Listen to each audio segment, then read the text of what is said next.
Departure occurred one sad, cold and gloomy October morning, and though it was raining, our souls were burning with anxiety and emotion.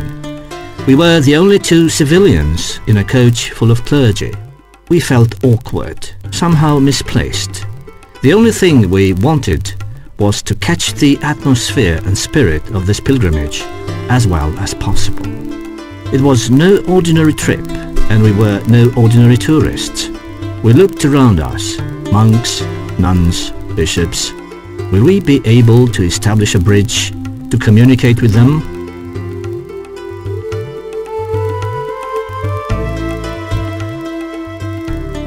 Bulgaria welcomed us with the same bad weather. The landscape looked familiar. Bad asphalt, no road signs, bleak and narrow houses, typically communist blocks of flats, defying relics that unites us to this poor Bulgarian people. A short stop. Capitalist oases are the same all over. To our surprise, our travel companions are quite familiar to modern progress. They buy different things, speak English, French, even a kind of improvised Bulgarian. Anyway, they are more relaxed and resourceful than we thought. From then on, we reconsidered our position and regarded them in a new light. It seems that we, the television people, have complexes. Splendid life lesson. We hope to be liked and accepted by them in the future. The rain stopped. A vast plains of old Thrace stretch ahead in a colorful palette specific to autumn. Our way leads to one of the best-known monasteries in Orthodox Bulgaria. It is one of the most impressive monuments belonging to the Bulgarian Renaissance period, built in the picturesque area of the Rila Mountains, about 120 kilometers from Sofia. Rila Convent was set up by a Bulgarian monk, John of Rila, at the beginning of the 10th century. People suppose that the present building was raised right on the initial one, not far from the cave where the monk himself lived. Soon after the convent was erected, it became a place of great spiritual elevation and religious worship. The monastery was completely rebuilt and expanded during the 13th and 14th centuries. After Bulgaria's occupation by the Turks in the 17th century, the place was burned down and destroyed almost entirely. Between 1834 and 1862, it was rebuilt again from the foundations, together with the main church, in which there survived some of the old treasures, icons and carved crosses from the 14th and 15th centuries. Nowadays, the monastery impresses its visitors with its large size, architecture, wealth of decorations, and a deep spiritual life.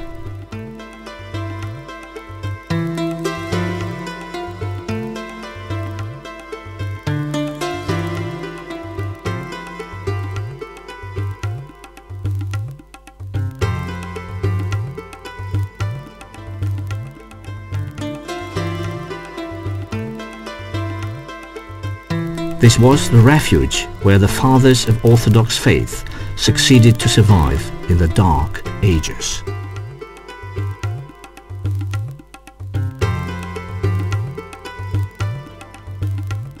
We go on our trip, marked spiritually by this encounter with the old orthodoxy. And yet, there, somewhere, beyond the horizon, the land of old Greece was waiting for us. Greece meets us with the usual custom procedures. We are a peculiar and somewhat different group from the small Bulgarian border traders or German tourists smelling of lager. We enter this country blessed by God with all the gifts, a country about which there have been written the greatest number of legends, the most fascinating stories, the country that gave the world so many spiritual and cultural treasures. The night spreads out deceptive shades over the places.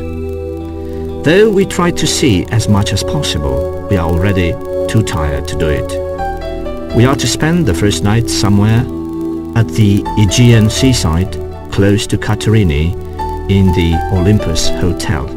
tired and disoriented. We want nothing else but sleep on Greek soil. In the morning, we didn't realize whether we really woke up or reached paradise. The sunrise above the Aegean Sea was breathtaking. This was indeed the Greece we dreamt of. This was the place where God touched the earth.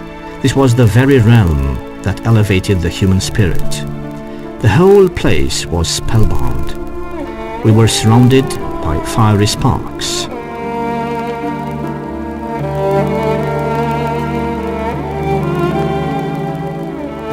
This was the place we wanted to reach. This was the spot we hoped it really existed.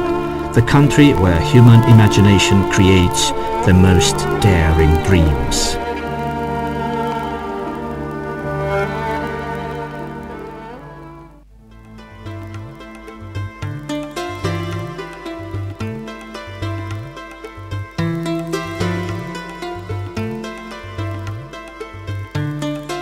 Mount Olympus, the legendary mountain of ancient Greece, the residence of gods.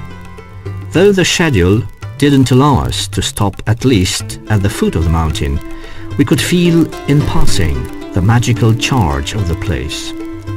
The way follows its course along the bay, the sunny beaches of Greece and the olive orchards that reach down the seaside over a picturesque sight to the eye. The region we cross belongs to continental Greece and is, in fact, the northwestern part of the country called Macedonia. It is the birthplace of Alexander the Great, the brilliant leader of armies who conquered the ancient world and spread the Greek culture to the farthest places on earth. We can see in front the Thessalian plain, the largest fields of Greece, the region where an intensive agriculture is being carried out, but with few crops, dominated by potatoes and cotton. We recorded thousands, tens of thousands of hectares full of the bright whiteness of cotton flowers, snowflakes above the green field. Besides the cotton fields, endless olive orchards remind us that, for thousands of years, olive oil was practically the fuel of ancient civilization. Inside the coach, though the place is quite improper for this, the religious ceremonial is strictly observed. The atmosphere is magnificent. We are overwhelmed with emotion and can hardly hide our embarrassment.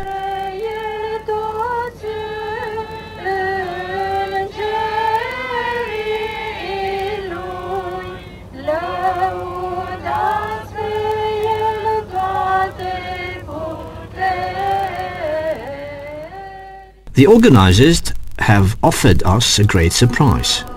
Here we are, in a most special place, a factory specialized in producing church items. What we see is indeed wonderful. The refined art, the scrupulous works, the glitter of the materials, the richness of decorations, all these astonished and fascinated us at the same time. We watched attentively our travel companions and we saw them enjoy.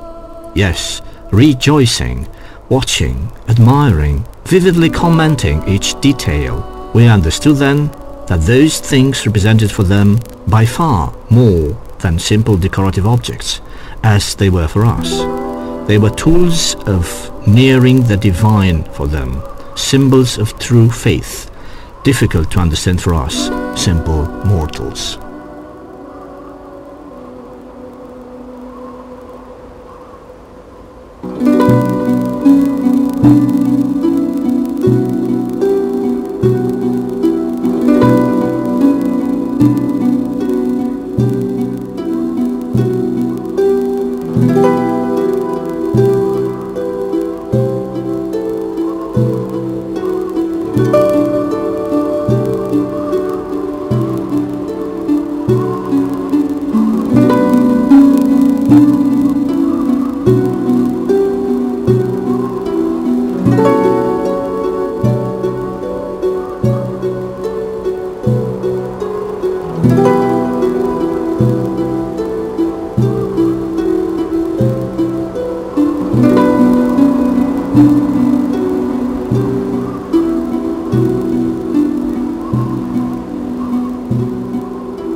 We have a busy schedule. The distances are long. Time presses.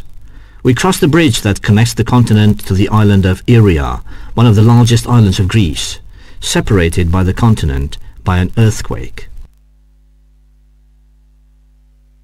We go to pray in the church where St. John's the Russian lies, in the town of Prokopion.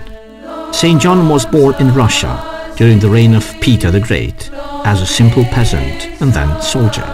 Following their campaign against the Turks in 1771, he was taken prisoner and sold as a slave to a commander in Prokopion, a town in Cappadocia. He remains a prisoner for the rest of his life and suffers excruciating pains and humiliations in order to give up his faith. But he stayed firm and unbending, and finally he came to be respected even by his torturers, while his master allowed him to practice his religion. He died on May the 27th, 1730, and was buried in Cappadocia, Asia. 200 years later, following the exchange of population in 1924, the whole village of Prokopion moved to Greece on the island of Iria, preserving its name, while holy relics have been laid to be rendered homage in a church especially built for this reason. The old Prokopion in Asia disappeared, together with St. John's Church, where he had initially been buried, everything being destroyed by the Turks in 1951.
Athens welcomes us at night, full of light and heavy traffic, typical to great cities.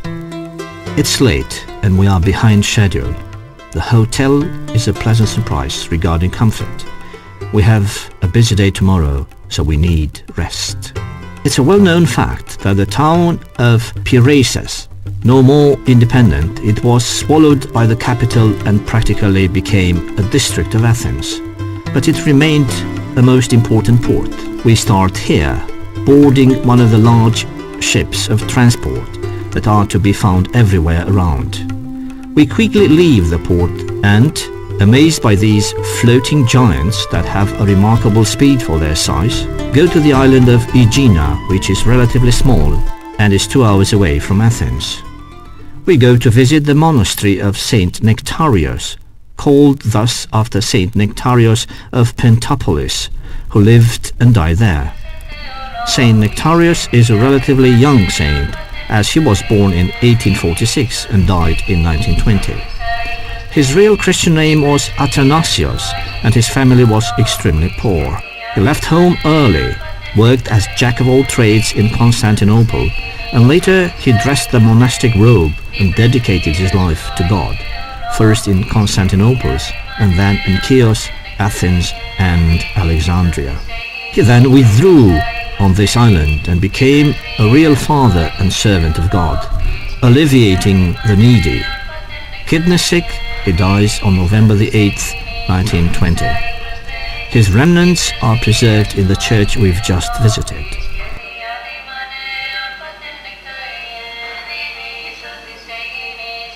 Close to the church is the cell where the saint lived. his belongings being kept with greatest care. The new church is built on a grand scale, quite imposing, preserving in detail the orthodox architectural characteristics.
The return journey brings about an out-of-the-ordinary encounter with the Aegean Sea under a form we never imagined. The sea was rough, the wind strong, the waves high, but what impressed us most was the color of the sea, of an incredible green, as if in a strange dream. We could not compare it with any other color we had seen before, and we didn't even think it could exist. This was the other face of the sea, the hidden one, quite different from the soft hues of blue that tourists are used to. We thought we were lucky to be able to witness such a show, to catch a glimpse of that unique, fascinating color. I confess I stayed spellbound by that color for a long time after returning home. Out at sea, the color turned blue again. It was beautiful, a real definition of navy blue, profound, immeasurable, enveloping small islands, rocks, cliffs. We enter Athens and unfortunately just pass by without stopping. So many of the wonders of the metropolis remain unknown. Still, we can admire the Olympic Stadium, built for the first Olympic Games in 1896, erected on the very spot where the soldier of the marathon fell while shouting, "Victory!" We must not forget that our target is a special one, as we are not ordinary tourists. In the shadow of Pantheon, we visit Areopagus. This is a sacred place, for St. Paul talked to the Athenians from here.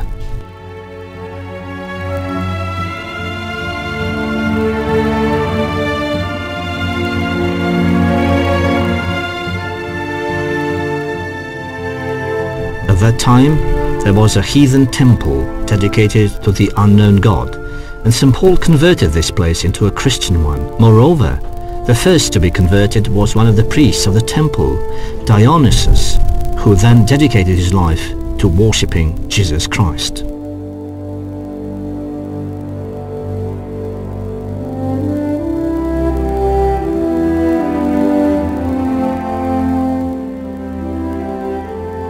We leave Athens a bit sad for spending so little time here.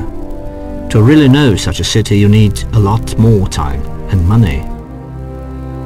We go south, the hot south, so different from the rough, primitive and cold north.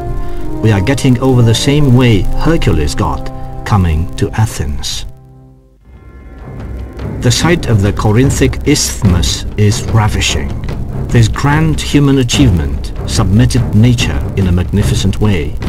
Started in ancient times during Nero's reign, The piercing of the isthmus was practically achieved in 1881 under a French engineer who continued the works right on the spot where Nero's 6,000 Jewish workers had given up working 18 centuries ago.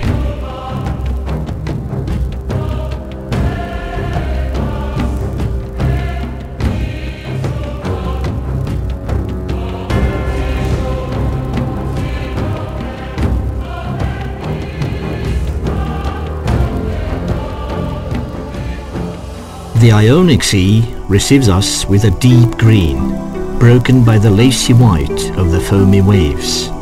The town lives, and everywhere else in the south, close to the sea, from where it draws its power and lives its destiny.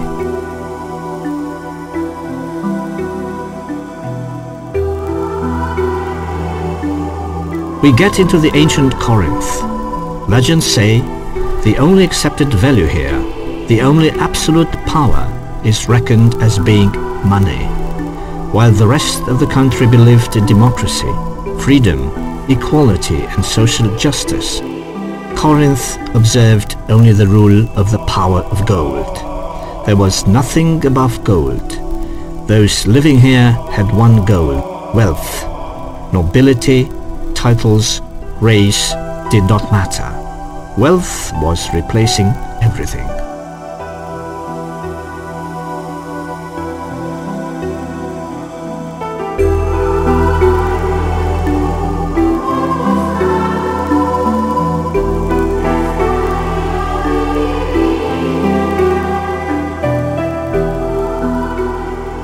We can still admire the ruins of the old citadel of Corinth, set at the foot of the hill which hosts the fortress of Acro-Corinth. The nearby church marks the place where there once was the synagogue of the town and where St. Paul talked to the Corinthians. A notice in 3 languages reminds us of this episode when the Apostle of God was here.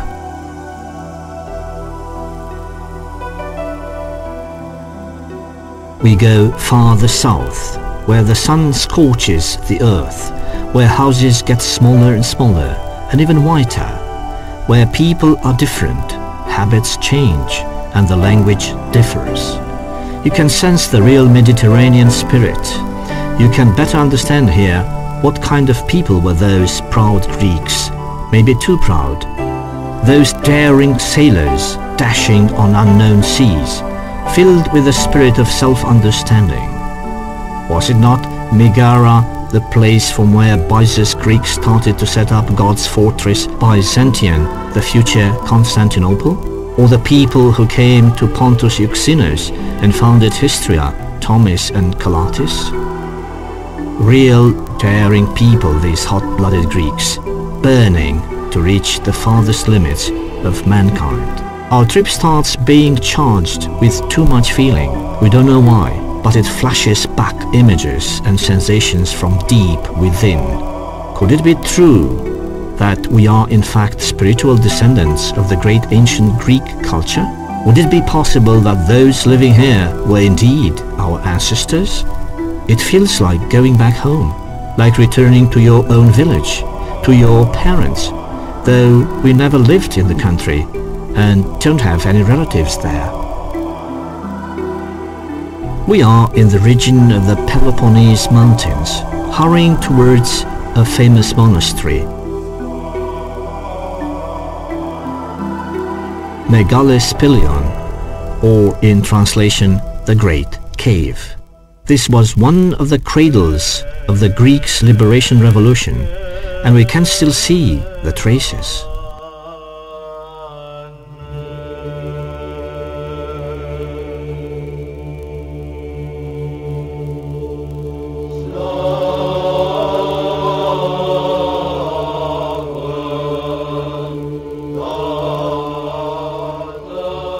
It was built by 2 brothers, Simon and Theodore, born at the beginning of the 4th centuries in Saloniki. Its name comes from a legend about the 2 brothers who found, by divine inspiration, the icon of Mary, or Holy Virgin.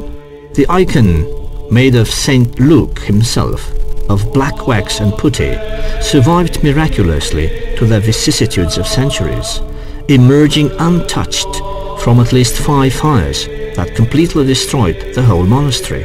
During the Roman persecutions, St. Luke hid the icon together with the Gospel and the deeds of the apostles in a cave, where eventually were found by the two brothers 4 centuries later. Exactly on the 23rd of August 362 AD, on the very spot where the icon was found, there is a clear water spring and the slate, which is said to have served for Luke's writing work.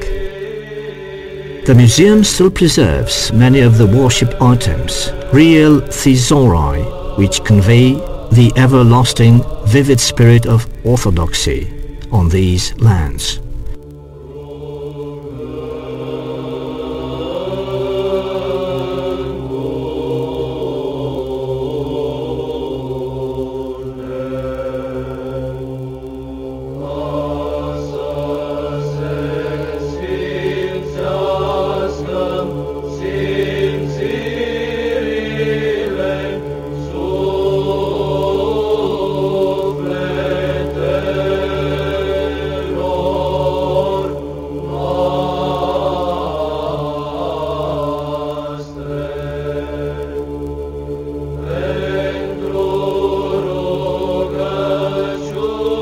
The last great battle took place here on June the 24th, 1827, when only 500 Greek revolutionaries barricaded in the monastery faced 10,000 Turks under the command of Ibrahim Pasha, who was trying to reconquer the Peloponnese.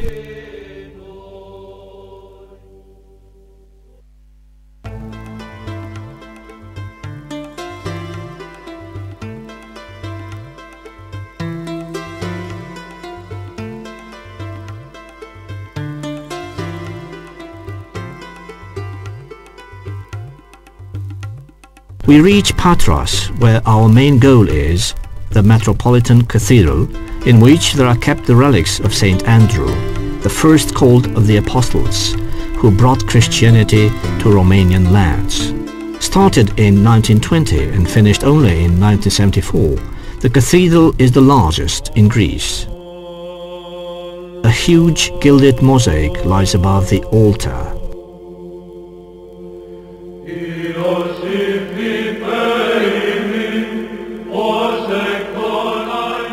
In 1964, the Catholic Church handed back St. Andrew's head, stolen from Patras by the Crusaders in 1204. This relic is displayed now here, framed in gold and silver. We discovered at the back the very cross on which St. Andrew was crucified. The moment we stepped in and touched these holy objects, a sudden warmth filled our souls. We didn't know why, but we realized that all these feelings are somehow included by the presence and spirit of holiness.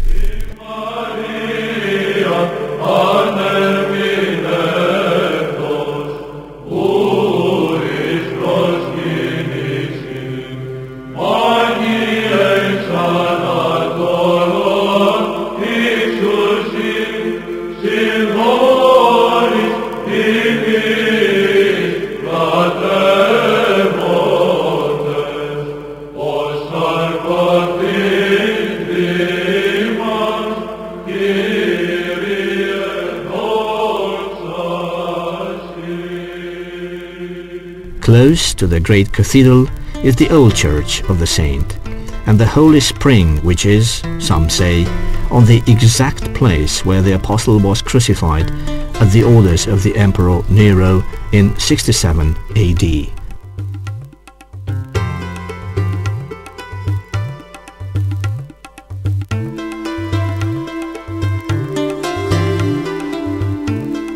The Patras harbour is dominated by the impressive construction of a gigantic bridge that will span between Greece and Peloponnese.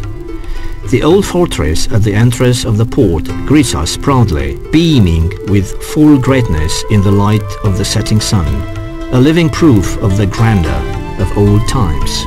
In fact, little has changed here. Maybe the ships that cross the strait, but the rest is unchanged. Travelers, the sea, the infinite blue which is the symbol of this realm, the eternity, the essence of life. There is nowhere in the world such an active and permanent presence of the sea in people's lives. We cross the old citadel of Naupaktos. People in the coach sing most of the time. The atmosphere is unbelievable.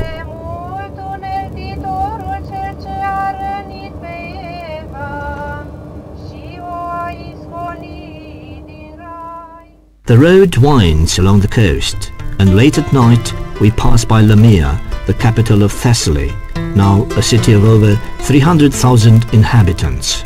We are returning to the north of Greece, and we feel sorry. It was our first contact with Greece in its very essence, our first meeting with the hot south, and the consequences on a spiritual plane are devastating. We'll all of us wish to return here, to try to comprehend profoundly this fascinating spirit of the Mediterranean culture and spirituality. Kalambaka, the town where we are to put up for the night, is the base from where we leave for our next pilgrimage towards the holy cliffs of Meteora. As usual, we get accommodated quickly, the receptionist being an ex-student in Romania, speaking a few words of our language, which pleases us. In the morning, the landscape around is thrilling. Kalambaka, called in old times Stagoi, is a small town which lies at the foot of the cliffs, living together with these the destiny of holiness, dramatism and spiritual fulfillment. These cliffs are for the monks of Meteora the essence of life, the steps leading from earth to paradise. If they were to be born 1,000 times, their lives would follow the same road, living each moment of piety and obedience on these cliffs.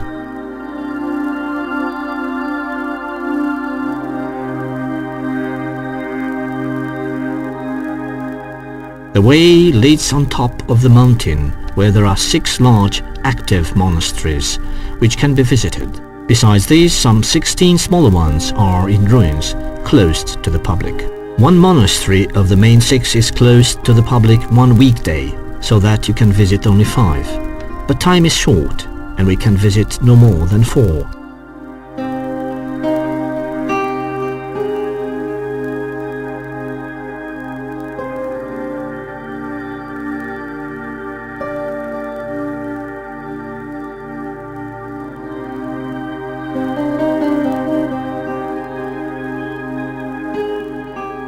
The flags of Greece and the ecumenical patriarchy are waving in the wind together.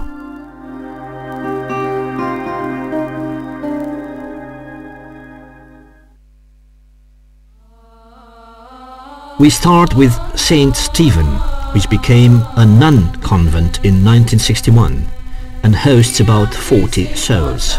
Somewhere on the basement there is an inscription dated 1191, signed Jeremiah, which is supposed to have been the first hermit living on the cliff. The monastery was built later in the 15th century.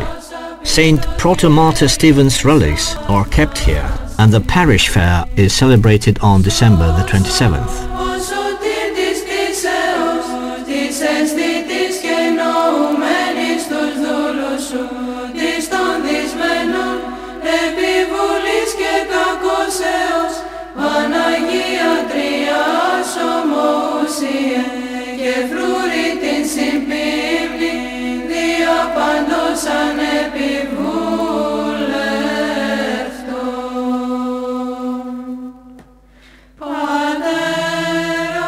The museum, built in 1857, exhibits an impressive collection of old objects, icons and books.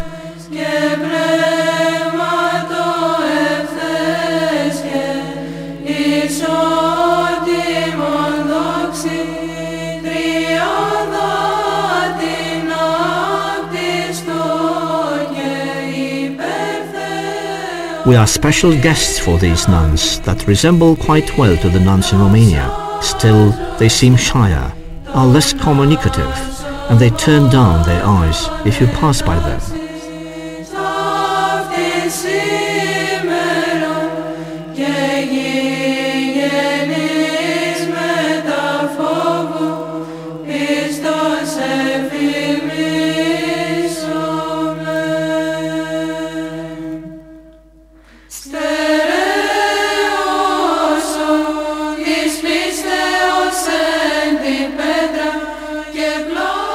The second target is the Great Monastery or the Great Meteora. Its name comes from its founder, Saint Athanasius, who, in 1340, isolated himself on this cliff called Meteora, which in Old Greek means between earth and sky. Here we see what it was for hundreds of years the only means of access to this faith sanctuary. In fact, the cable car is something modern, a descendant of the suspended baskets on ropes tied to the pulleys that facilitated lifting all the necessary things or people. The authority of this establishment consolidated after 1540, when Jeremiah I, the Patriarch of Constantinople, visited the place. There are two churches here, the main one, older, which later was added a second church, whose patrons are Constantine and Helen, and the other one, whose patron is St. John the Baptist.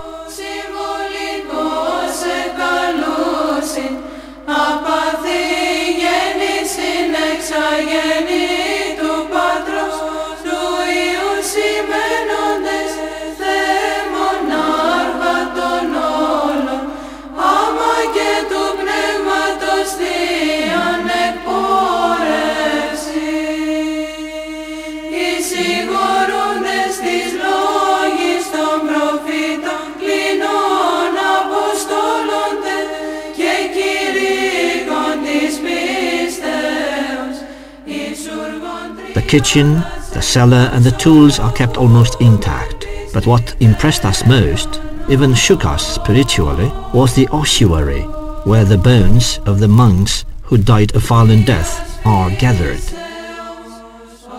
Broken skulls, cut by swords or axes, riddled with bullets, all proofs of a dreadful time. 1616, Good Friday, the onslaught of Alan Bey. Janina Pasha, tens of monks beheaded or shot. 1633, another Ottoman slaughter. 1809, Ali Pasha, another leader bringing blood and death under the holy walls. Cannons were also used to smother belief in God, but the Orthodox and Greek tradition proved unstoppable, surviving and even emerging stronger from this struggle against hatred and intolerance.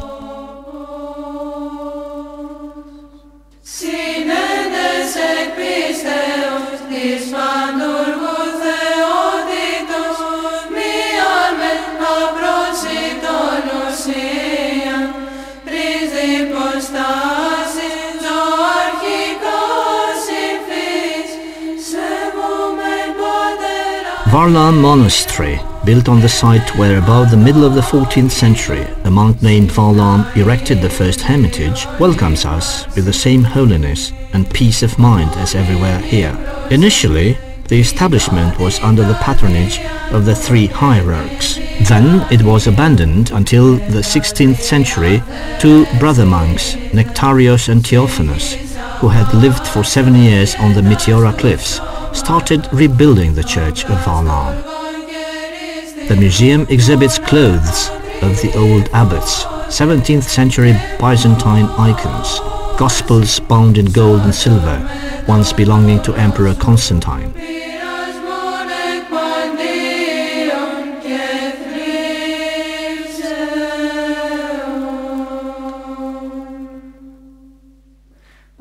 The church, whose patrons are all the saints, was painted in the 17th century by a monk who had come from the monastery of Simeon Petra on the Athos mountain.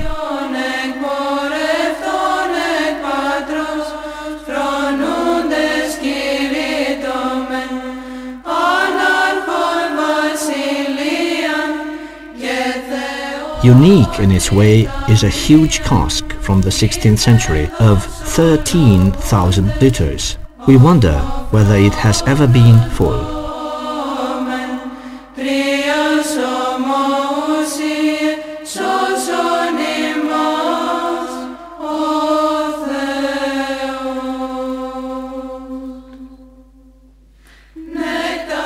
The old rope basket tied to the wooden pulley seems to be waiting guests, ready to offer the matchless sensation of floating somewhere between earth and sky.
We reach our following destination.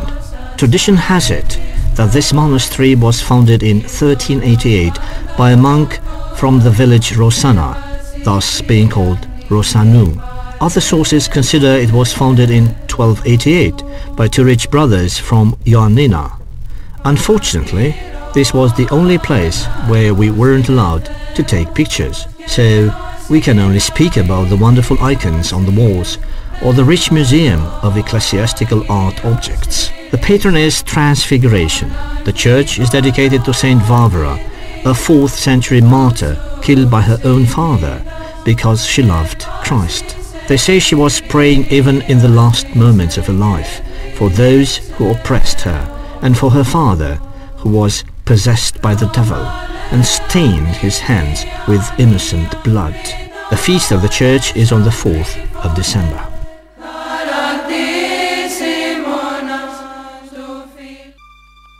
We slowly descend the steep slopes of the mountain and discover, here and there, small holes in the vertical walls.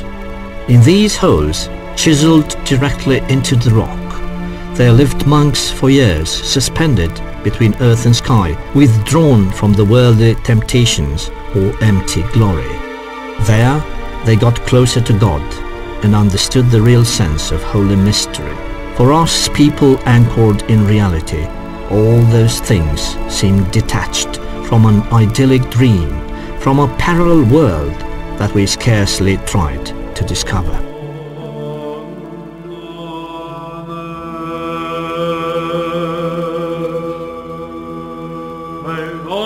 We were received in the Metropolitan Church of Kalambaka by the local bishop, who was our guide while visiting the nearby church, a modern building wonderfully decorated.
But what really astonished us was the small Byzantine church, built in the 12th century under Emperor Manuel Comnenus, having as a patron the Assumption of the Virgin. Miraculously, the original frescoes still exist, but, as everywhere, the Turkish rulers made their appearance. The old paintings and icons were defaced by pulling their eyes out. What a sad fate for these splendid testimonies of the glorious past of orthodoxy in these places.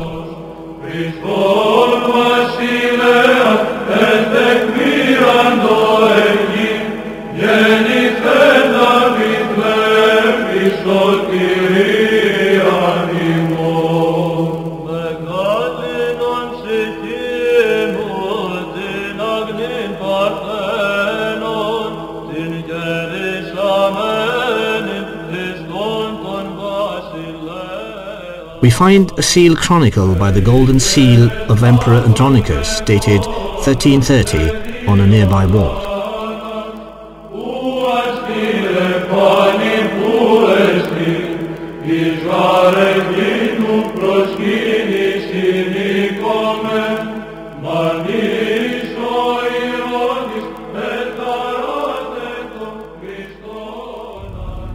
We leave this mountainous region and head north towards Macedonia.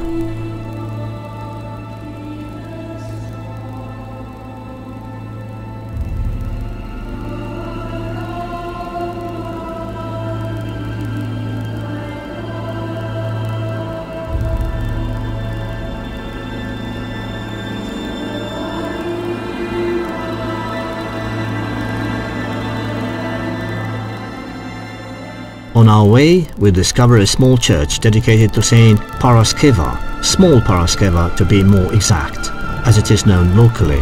The history of the place is terrible. Saint Paraskeva was a well-educated young lady from a noble family who decided to devote her life to Jesus Christ. A local Turkish leader fell in love with her and did not accept her decision, dashing into the monastery and trying to force her come with him. The Turk said he loved her dearly and couldn't live without seeing her eyes daily.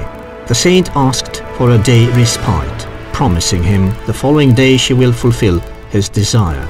For holiness and using the divine power, she pulled out her own eyes willingly and sent them to the Turk with the following message: "Here, now you have what you wanted.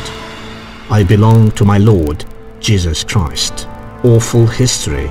Cruel suffering for this saint who devoted her life to faith.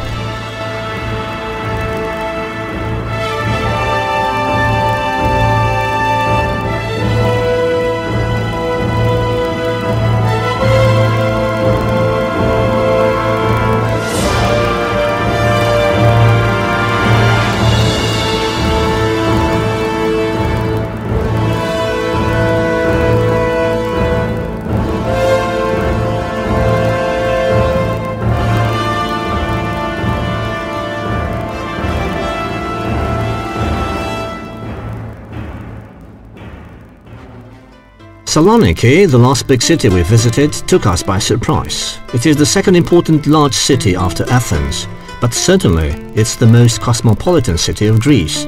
A real blend of nations and customs. The only thing that stays the same is the sea, the eternal sea near the Greeks.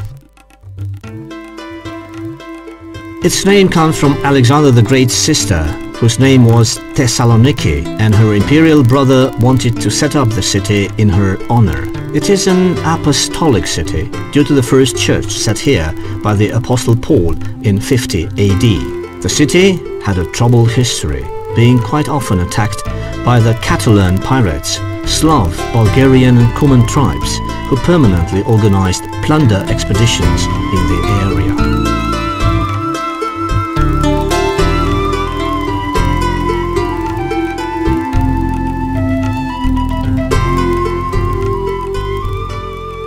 The Metropolitan Church of Saloniki, built between 1891 and 1914, is not very imposing, but you can sense the spiritual magnanimity of the establishment.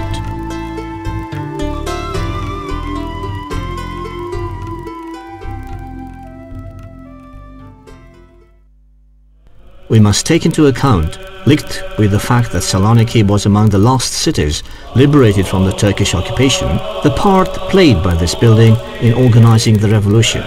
An underground tunnel led from under the altar to the consulate building nearby, where the leaders of the revolution organized their meetings. This tunnel was discovered by chance after the 1978 earthquake.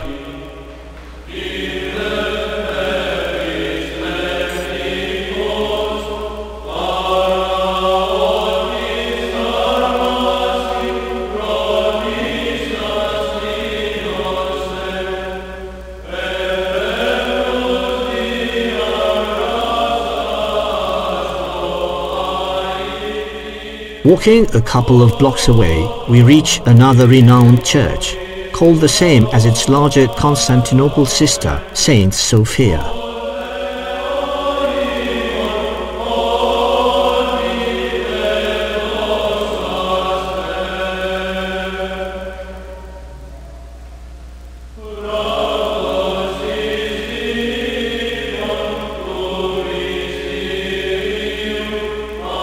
The interior mosaics, those which have remained, are genuine Byzantine mosaics from the 9th century. Inside the church we find the relics of Saint Basil the New, a spiritual father who lived in Saloniki in the 10th century.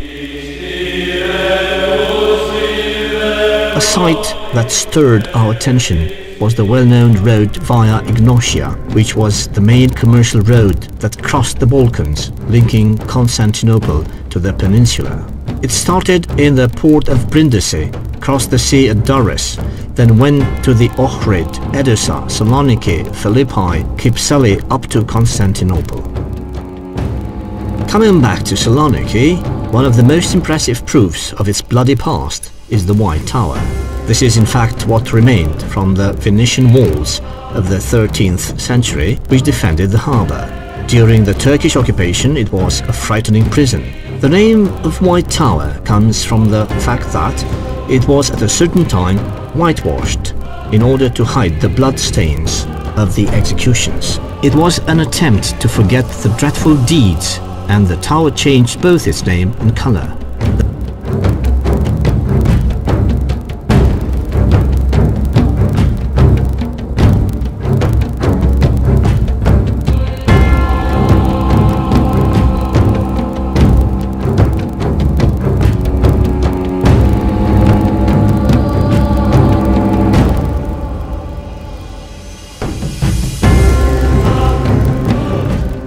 The defensive walls of Saloniki stretch towards the continental part of the city. Though quite well preserved, some parts even renovated, they are but a pale replica of the imperial walls of Constantinople.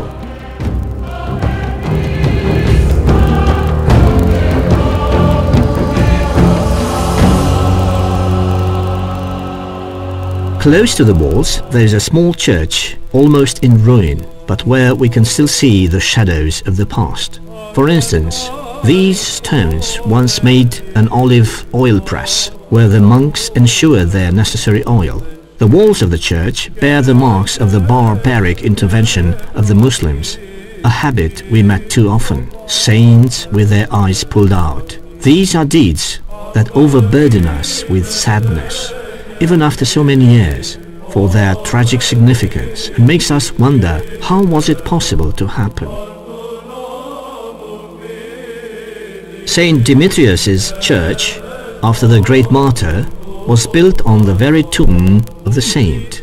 Born at the end of the 3rd century, Saint Demetrius was the only son of a Christian family, his father being the military commander of Saloniki. During the persecutions, his father supported his faith and paid with his life.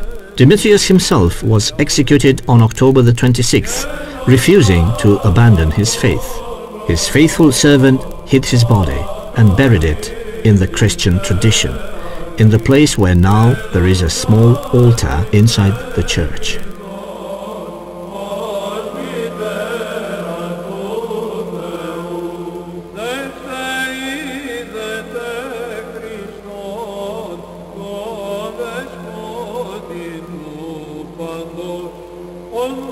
We We start towards the last destination of our pilgrimage, Halkidiki Peninsula, that is, 3 fingers. Indeed, its geographical shape is resembling 3 spread out fingers. We stay overnight on the westernmost branch, Cassandra. The organizers surpassed our expectations. Superb accommodation, 5-star hotel, everything included. Why do they do this to us the last day? Aren't we sad enough for leaving? Next day, we were to live the most profound spiritual experience, which at least for us, people of the lay society, meant something extraordinary.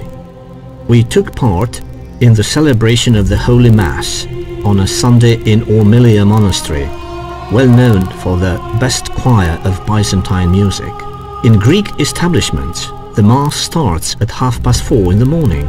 In spite of the impossible hour, the yard was filled with the members of the congregation. We sneaked in. The atmosphere was fascinating. For the first time in life, we felt near the divine breath. Tears sprang into my eyes. The palate of my mouth got dry. My heart was pounding in my chest. God is above all, without staying out. He is not taken in, but is above all. You won't be able to see my face. I am what I am. That's what the Holy Gospel says. Unfortunately, our statute didn't allow us to attend the Mass, so in a few moments we were thrown out. The strictness of monastic laws are quite severe here, and we had to obey. The strange moonlight was a silent witness to my emotion. I knew I was a part of a grandiose reflection of divinity on earth. You must believe in light in the darkest night. When the sun rises, we are in the port in order to board a ship that will take us on a cruise along Mount Athos, or Agia Oros, as the Greeks call it. The crystal clear quality of the seawater in a place that swarms with people and ships amazes us. Romanians used to empty plastic bottles and trash floating all over the place.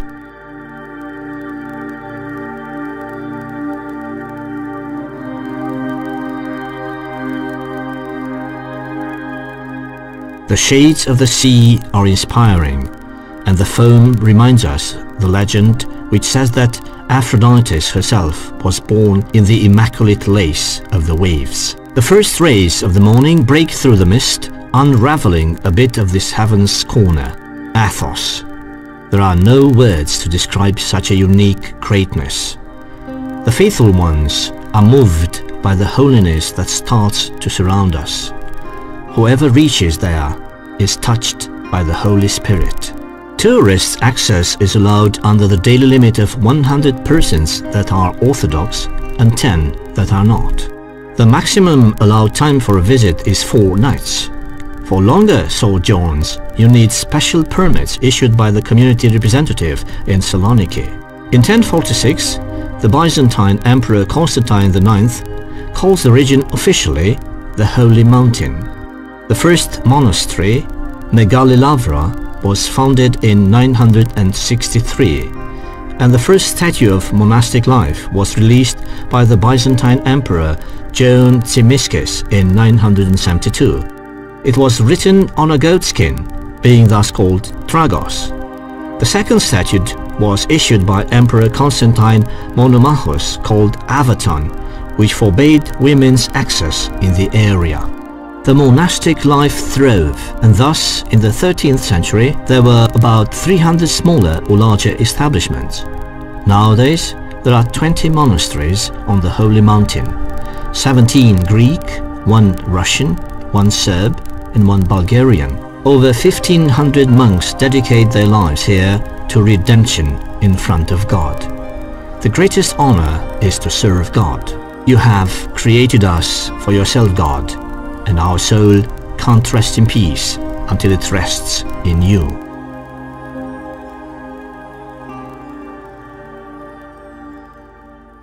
The first monastery in sight is St. Paul, built in the 10th century. There are 390 Byzantine manuscripts and over 10,000 old engravings in the library. There is some social life, but most monks live secluded in total loneliness. An imperial decree sealed in gold by Emperor Constantine Paleologue attests its establishment. Dionysian Monastery, built in 1389. Social life is severely reduced among the 40 monks. The church is patronized by Saint John the Baptist and was built in 1545.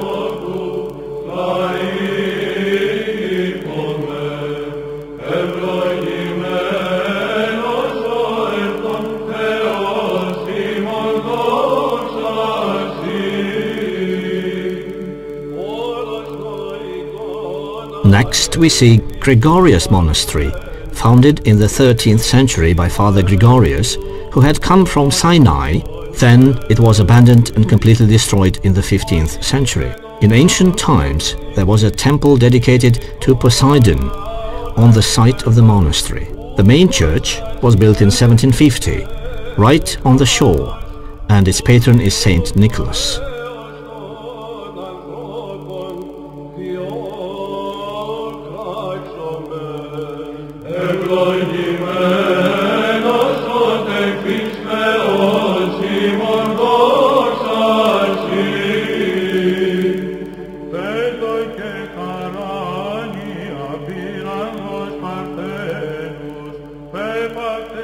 The most enduring impression is created by Simeon Petra Monastery, belonging to the Greeks.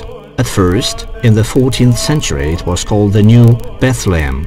The last fire in 1891 was devastating, destroying most of the monastic art treasures of the past centuries.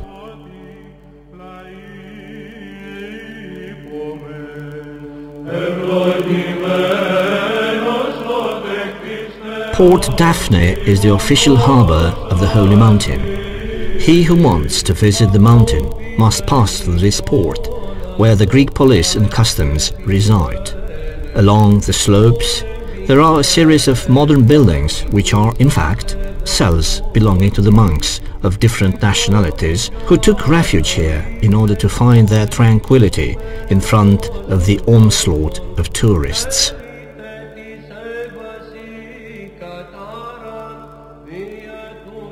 Hieropotamu Monastery is among the oldest, built in 424 AD, preserving inside a wooden cross offered by the Emperor Constantine Porphyrogenite.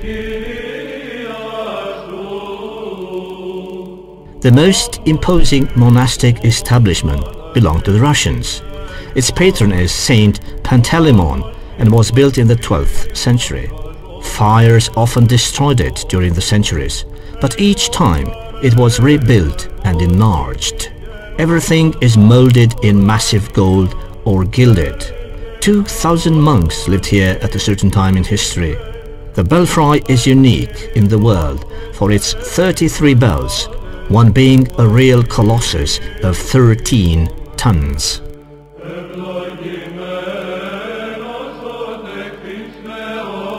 More modest from an architectural viewpoint, but as lofty in spirit, are Xenophon, founded in the 10th century, and Dochiarius monasteries. They were both devastated by the Catalan and Moor pirates.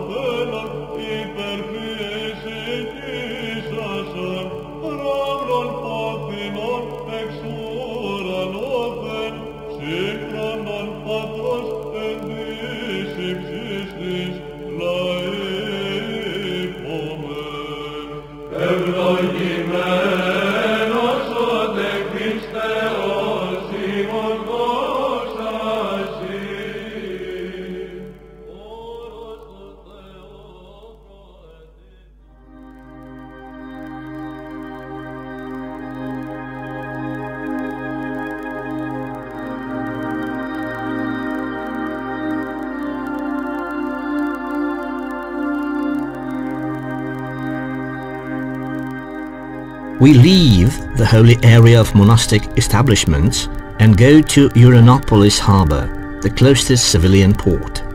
Any trip to the Holy Mountain starts here. The real gate to the holy citadel of orthodoxy.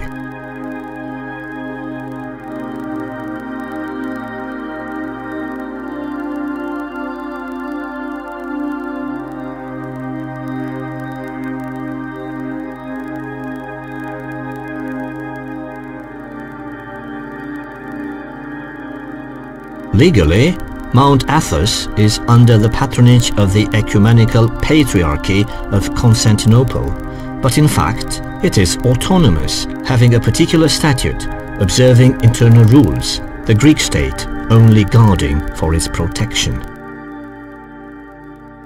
Leaving slowly, we led behind the wild scenery of the mountain, marked here and there by the silhouettes cut in stone of the monasteries.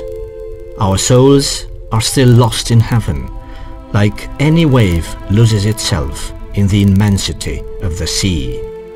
Mankind can take any direction, but the spiritual height of Christianity will never be surpassed. The sea was in the history of Greeks what the forest was for Romanians, a close refuge, the only friend that could help unconditionally, the only one which understood, helped and protected. The way back seemed unreal. The landscape flies by us. Cars, motorway, customs, monotonous and bleak Bulgaria. We leave, letting behind something of our souls, something that will add up to the cultural brilliance of this realm. Yes, we admit it.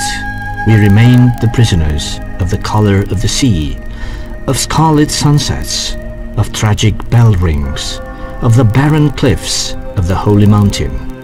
Probably, like most of our companions, we shall be sentenced to suffer by loving Greece. Whatever path we might take, we'll always return there. Iată-ne cu ajutorul lui Dumnezeu, reveniți acasă. Reveniți după un lung, obositor, dar plin de bucurie pelerinaj la locurile sfinte din Grecia. Ne-am întâlnit cu oameni minunați, am pășit pe locuri minunate, ne-am plecat genunchii la sfinte moaște ai unor bineplăcuți al lui Dumnezeu, trăitori în pământul binecuvântat al Greciei. Reveniți acasă, avem inima plină de bucurie, mai multă credință în Dumnezeu, mai multă iubire față de biserica Lui, din țară și de pretutindeni. Nădăjduiesc din toată inima, căci, pe zi ce trece,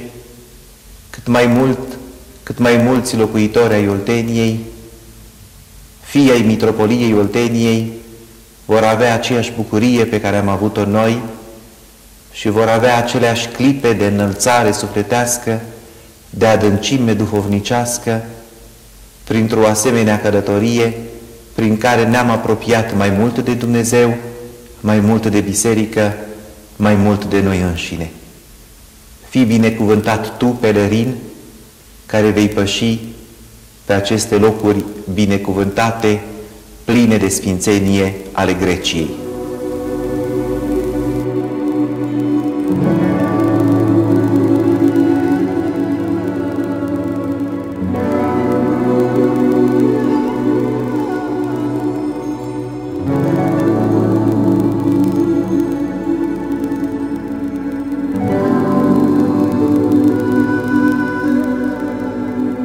Smile.